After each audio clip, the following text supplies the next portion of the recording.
ithuba nje phambi kwenu ufanele wakasibiya usolihila ngokuhlala lapha ehlambini nje ngeza lapha endonsa ukuthi umculo into engithanda futhi engade ngayithanda nje anokuthi kunamaphupho nje engiwafisayo ukuthi ngingazifezeke bakithi nami ngikwazi ukwenza okuhle ngomculo noma ngekhono lami nje ukuthi ngaphiwa umdali empilweni nje ngiyafisa ukuthi mhlambe umculo wami ngilaphe ngawo abantu mhlambe noma ngibuyise ithemba kwabalahlelwe ithemba mhlambe abanye ngibakhulise futhi nje ngawo umculo wami kodwa-ke ngifisa ukuthi mhlambe ngigcine ngikhule kakhulu mhlambe la kwi-production nami ngikwazi ukuzenzela nje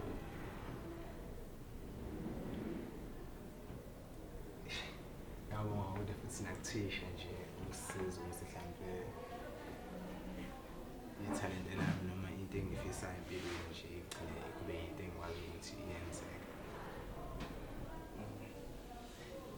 Okay.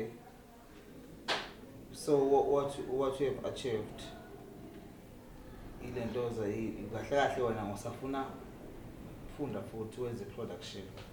Yeah, right.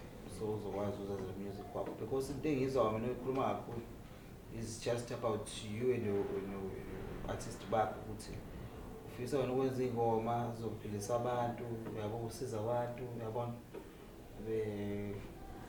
into engisayizwile leyo. All about the school ke Hayi ngifundile esikoleni ngifundile nje ngendlela yokuphatha ibhizinisi labantu-music nokuthi kumele ube nani mhlawumbe udingani ukuze ube i-artist noma ukwazi ukufinyelela lapha nje la mhlawumbe ube yi-celeb noma ukwazi ukusebenzisana nabo abantu abangu-celeb nomculo wakho utholakale kuzo zonke iy'nkundla nje noma social media nje ngifundile nje nokuthi mhlampe estudio kwenziwani ukuthi estudio nje uvele ungene uhlale noma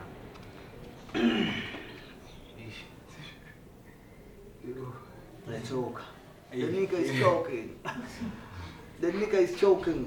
Akunankinga bhuti angithi i-interview kahle kahle lena ama students just to teach futhi ama students ukuthi umuntu kahle kahle uyazibonakalisa ukuthi yini ase-achievile so far futhi ezokwazi ukuthi imsize kusasa. Yabo nje usahluleka kuma-interview which means kusasa kuningi kumele ukuthi sikufunde.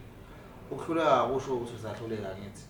Akuhluleka kusho ukuthi you still need to work more on yourself in terms of ukwazi ukuzipresenta as an artist nani.